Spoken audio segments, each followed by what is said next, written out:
Yan. Medyo nakasana rin ako kasi gutom na tayo. Yan yung ulam natin. Ginisang manok na may sitaw. Ganyan. Minsan nga kumakain ako. Tumutulo luha ko. Dahil napakahirap malayo sa pamilya. Ang hirap ito naman. May mag-isa. Pakalungkot. Pero wala tayong magagawa. Tulad na lagi kong sinasabi, kailangan natin magtiis. Isang maganda at mapagpalang araw sa inyong lahat.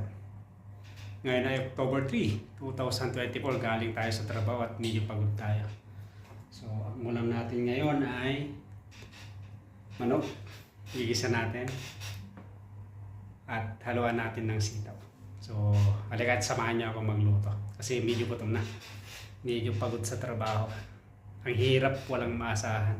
Pagdating ikaw magluto. So, yan yung ulamin natin, igisa natin. Hindi naman ako masyadong marunong magluto. Kaya pacham na lang. Pachambahan. Igisa-gisa na lang natin. Lagyan ng toyo, seasonings. Okay na yan, katalo. Yan ang pagkain ng OFW ngayon. Na lagi ko sinasabi na hindi lahat ng OFW ay masarap ang kinakain. Ayan, lagyan na natin ng mantika. Panggisa natin. Tapos, yan na mainit ng mantika at ilagay na natin yung bawang.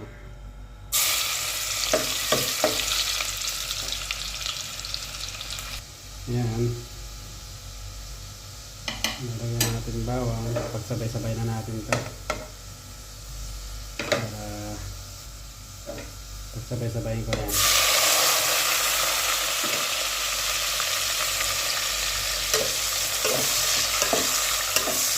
Panggisa.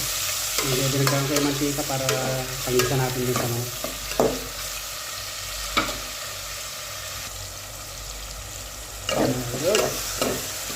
So, pwede natin ilagay yung manok para maluto.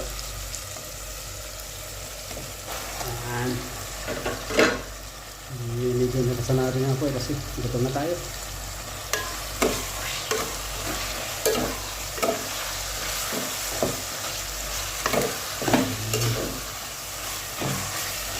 Tapos, takpan natin.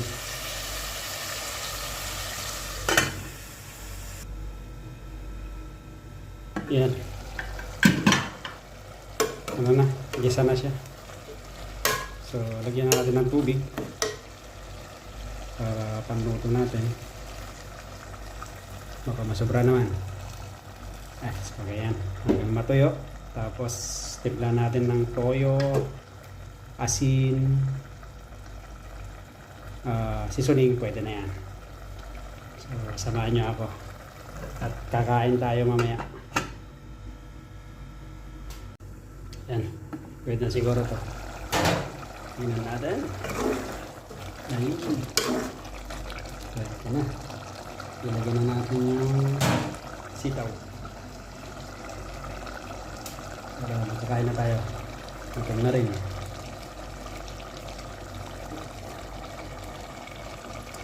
Yan. Samahan niyo ako kumain mamaya.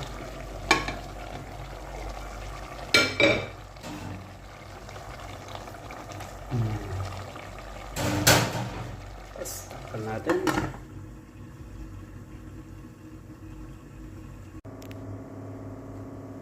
Yan at malapit na maluto siguro to. Tingnan natin. Kasi talagang gutom na rin ako. Isang manok sa pwede na. Pwede na lang. At ayos. Malapit na maluto. Yan ang ulam natin. Yan yung iniisip nila. Laging masarap ang ulam, hindi. Yan. Okay. Pwede na to. Yan. Tikman natin na isa. Pwede na.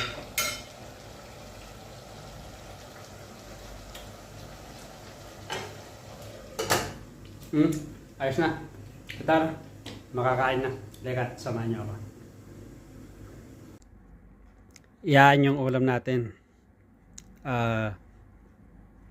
Ginisang manok na may sitaw, tapos may isang orange at saka saging. Halika at samahan niyo ako. May ano rin dito sa Kuwait, sitaw. So halika at samahan niyo ako. Ito na pinapakita ko na ang isang OFW hindi laging masarap ang inuulam. Ngayon ay nakaluto na tayo. Halika kayo at samahan niyo akong kumain. Ayos to. Yung ginisin natin yung manok at saka sitaw. Mahal din yung ano dito, gulay. Pagkabili ko kanina. So, kaya na tayo. Kasi mamaya pahinga na naman tayo. Tapos bukas, pasok ka na naman sa trabaho. Ngayon pala October 3. 2024 at mag 5:40 na in the afternoon. Dito na ako ulit kumain dito sa loob.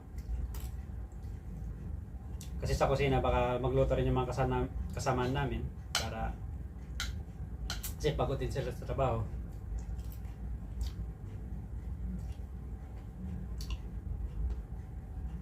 Ayos, pachamba.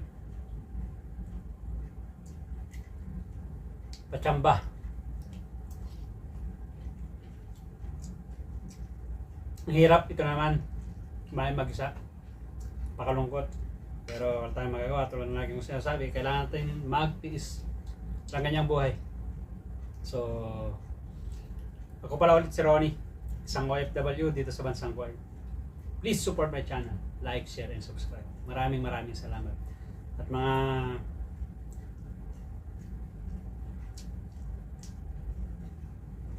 katulad kong OFW, saan man panik ng mundo. Kumusta naman ang buhay-buhay nyo? Mga kababayan ko sa Pilipinas, ganito, mahirap din maging isang OFW na lagi kong sinasabi. Kaso nga lang, kailangan magtiis para sa pamilya. So, yun o. Inubo tayo. So, kain muna ako. So, pa-comment below yung mga katulad ko na dahil kanya-kanya solong kumakain, solo flight. So again, lagi kong sinasabi, napakalungkot kumain ng mag-isa dahil kanya-kanya kami dito.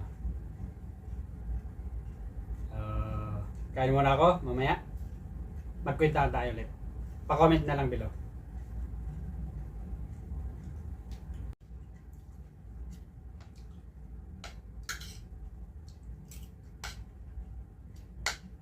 Kaya ganyan, minsan nga kumakain ako, tumutulo luha ko dahil napakahirap malayo sa pamilya.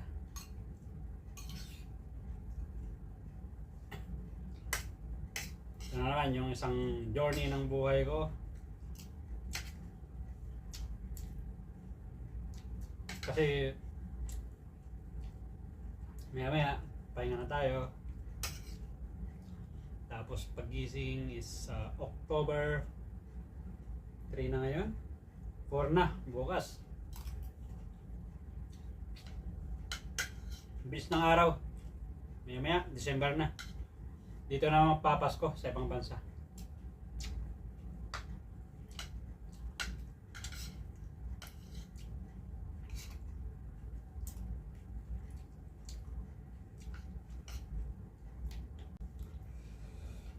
So, ayun na.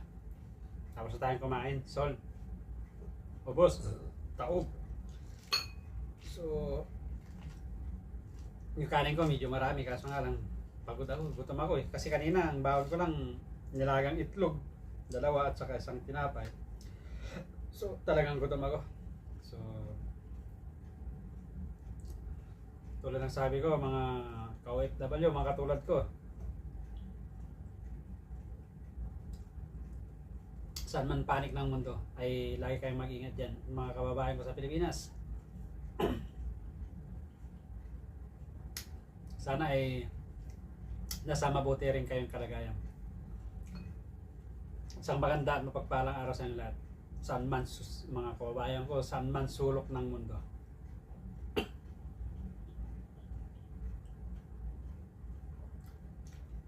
So, malapit na ng Pasko. Kasi ber na eh. October, November, December. Countdown na naman.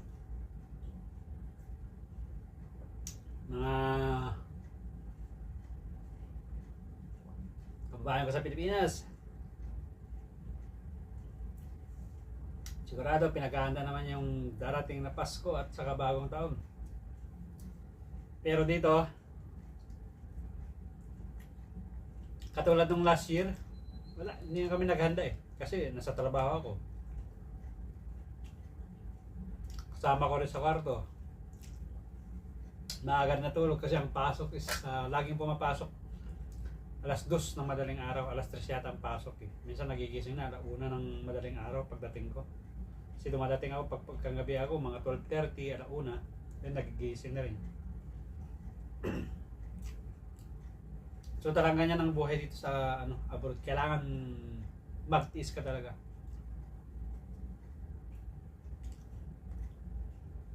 So dito ko lang tatapusin ang isang kwento ng buhay ko. Again, October 3, 2024. Para makapagpahinga na tayo ulit. So again, isang maganda at pagpalang araw sa inyo. Sana ay nasa mabuti kayong kalagayan at maraming salamat sa iyong pagsuporta. Sana ay pagpatuloy yung suportahan ng aking channel, Ronnie Motilla Vlogs. Siguro pagdating natin someday, pag-uwi natin sa Pilipinas ay mas marami tayong pwedeng i-content kasi dito wala eh, minimal. Kasi wala naman tayong ginawa kundi bahay, trabaho, yun lang ang gawain ko dito. At saka ginagawa ko lang to as a